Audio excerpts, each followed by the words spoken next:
आप सभी, मैं आशा करती हूँ सभी लोग स्वस्थ और प्रसन्न होंगे। आज हम हमारा पाठ स्वामी विवेकानंद को पढ़ेंगे और समझेंगे। आइए शुरू करते हैं इस पाठ को। यह है पाठ 12 स्वामी विवेकानंद। आइए शुरू करें इस पाठ। बहुत समय पहले की बात है, यानी बहुत पुरानी बात है। एक बच्चा बाजार से कुछ सामान लेकर अपने घर की ओर जा रहा था।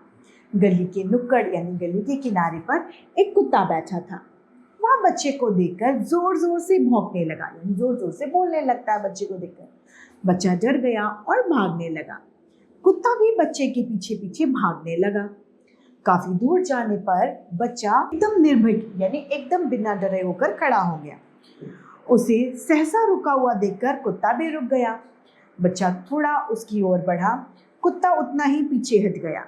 बच्चा उसकी ओर दौड़ा तो कुत्ता भी भाग खड़ा हुआ। वास्तव में दौड़ते दौड़ते बच्चे ने सोच लिया था कि मुसीबत से घबराना नहीं चाहिए, बल्कि डटकर उसका सामना करना चाहिए। जितना हम मुसीबत से घबराएंगे उतनी ही मुसीबत हम पर हावी होगी। हमें ऐसा नहीं करना चाहिए। क्या तुम जानते हो वह बच्चा कौन था? उस बच्चे का नाम था होकर स्वामी विवेकानंद के नाम से प्रसिद्ध हुए। स्वामी विवेकानंद एक महान समाज सुधारक, सन्यासी और रामकृष्ण परमहंस के प्रिय शिष्य थे। उन्होंने भारतीय संस्कृति का विदेशों में प्रसार किया, यानी विदेशों में भारतीय संस्कृति को फैलाया।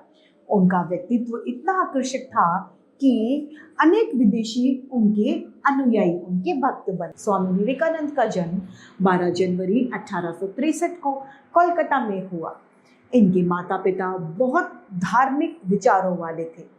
जब नरेंद्रनाथ बीए की डिग्री प्राप्त करने के बाद कानून की पढ़ाई कर रहे थे, तभी इनकी मुलाकात रामकृष्ण परमहंस से हुई।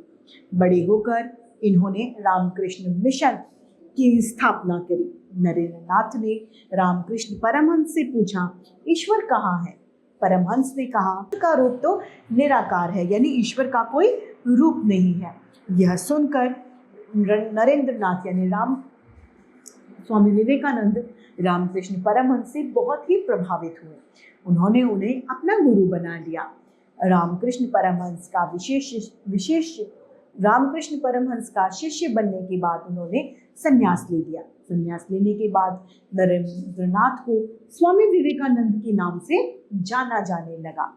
उन्हीं दिनों उन्हें शिकागो यानी अमेरिका जाने का भी अवसर मिला।